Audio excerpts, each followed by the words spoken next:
Well, Disney is facing growing outrage for opposing Florida Governor Ron DeSantis' parents' rights bill. And now a top executive out of Disney is saying the company is welcoming of her secret gay agenda. Let's get out to our national correspondent, Mike Carter, who is live at the Disney store right in New York City there with the latest on this story. Mike? Well, John and Bianca, Florida Governor Ron DeSantis says the Walt Disney Company openly crossed a line when it came out hard against Florida's, quote, "Don't Say Gay" bill. We all know that the word gay is not used anywhere in that piece of legislation now, but we have now better insight into why Disney came out so hard against that bill.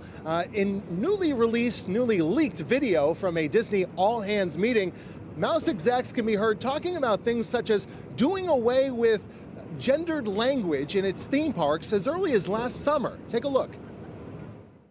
Last summer, we removed all of the gendered greetings in relationship to our live spiels. So we no longer say ladies and gentlemen, boys and girls. We've provided training for all of our cast members in relationship to that. So now they know it's hello everyone or hello friends. We are in the process of changing over those recorded messages. And so many of you are probably familiar when we brought the fireworks back to the Magic Kingdom.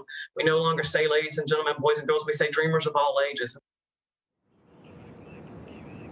And during that same all-hands meeting, television animation producer LaToya Ravano could be heard boasting about, quote, adding queerness to different productions and on different Disney platforms whenever possible.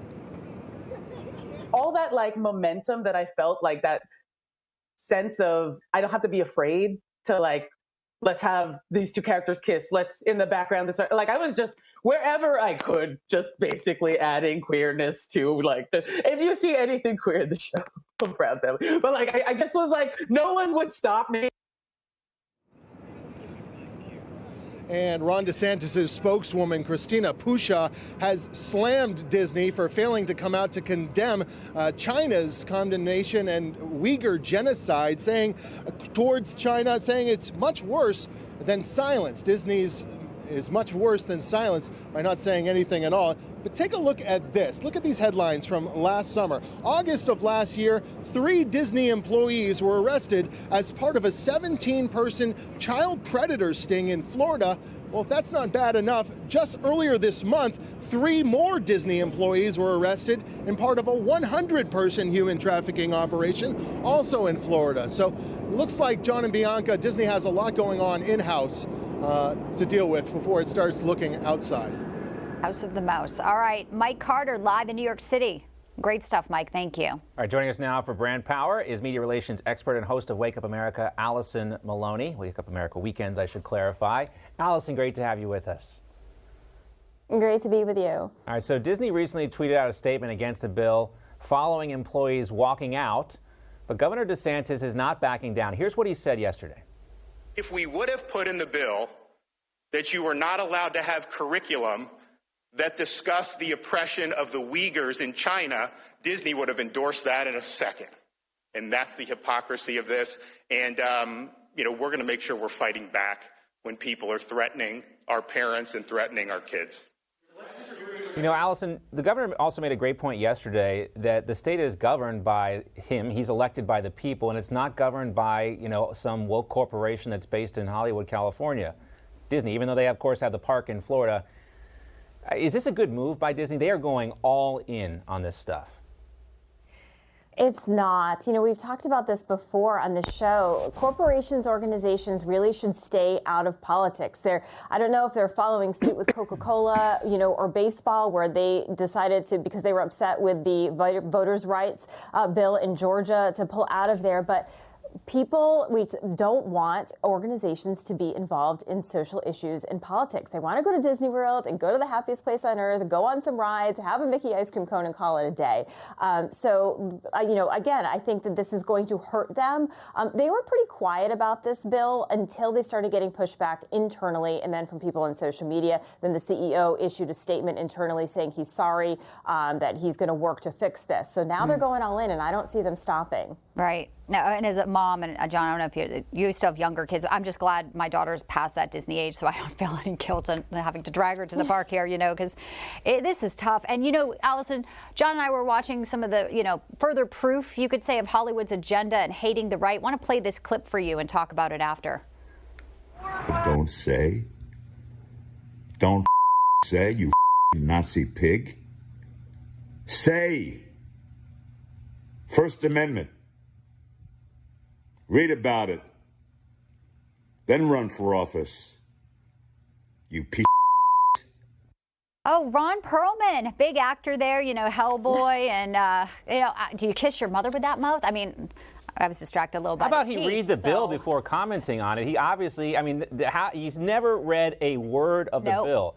And the thing about this, too, is, of course, you're going to see these actors coming out in favor of Disney and against Ron DeSantis when the company does it. They're all, they get employed by it. It's one of the biggest media and entertainment companies on the planet. And the language they use is so offensive, yet they're all about kids and all about this. It just seems completely off target here when you hear basically hateful speech then just in all of their comments towards this bill. Oh, yeah, he can still have an account on Twitter, but others can't. Look, I think you're right, John. I don't think he read the bill. I don't think a lot of people read the bill. If you read the bill, as Mike Carter said, the word gay is not even in the bill. It's not saying you can't say the word gay. And what happens is social media, people will read a quick headline and they assume that's what the bill is about. And it's actually complete opposite. It's just giving parents rights. It's saying that teachers won't talk about sexuality to kids as young as 5 years old. It's also telling parents that they have the right to know if their child is seeking mental services from school, so parents can then make sure their child is getting the help they need at home. So it's a complete opposite of what people think, but social media, they'll throw out a headline and people believe it. But I encourage people who are hesitant and are questioning Ron DeSantis to read this bill. And if a kid specifically brings it up and goes to a teacher can, counsel a child. So nothing's being deprived from this child-teacher relationship if a child is in need. Yeah. Well, let's talk a little bit more about Hollywood. And people are still talking about the Oscars and the assault on Chris Rock, the slap. However, not everyone in Hollywood had the same opinion about what went down. Here's Jim Carrey talking about it. I was sickened. I was sickened by the standing ovation. I felt like Hollywood is just spineless, en masse. And it really felt like, this is a really clear indication that we're not the cool club anymore. They aren't the cool club anymore, are they, Alison?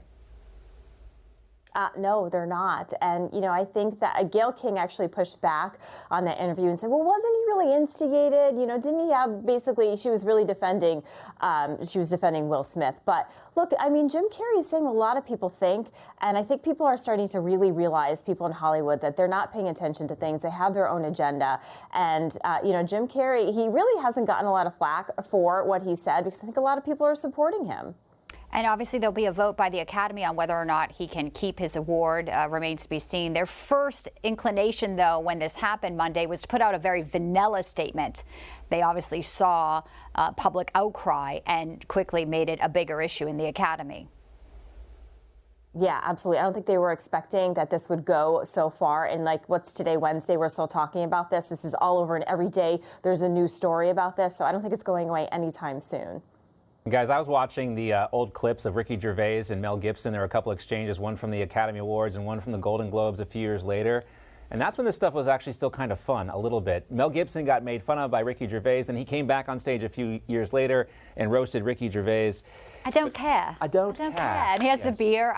Gervais was the best, I think. I loved Gervais. Probably one of the best. But the whole thing is ruined now. After this, nobody wants to watch that crap anymore. Anyway, Alison? No. Well, the ratings were down anyway, so yeah, we got to do something, revive the ratings. But we'll be watching Alison on Wake Up America weekends, of course. Great to see you as always, Alison. Thanks, Alison. Great to see you guys. Thank you.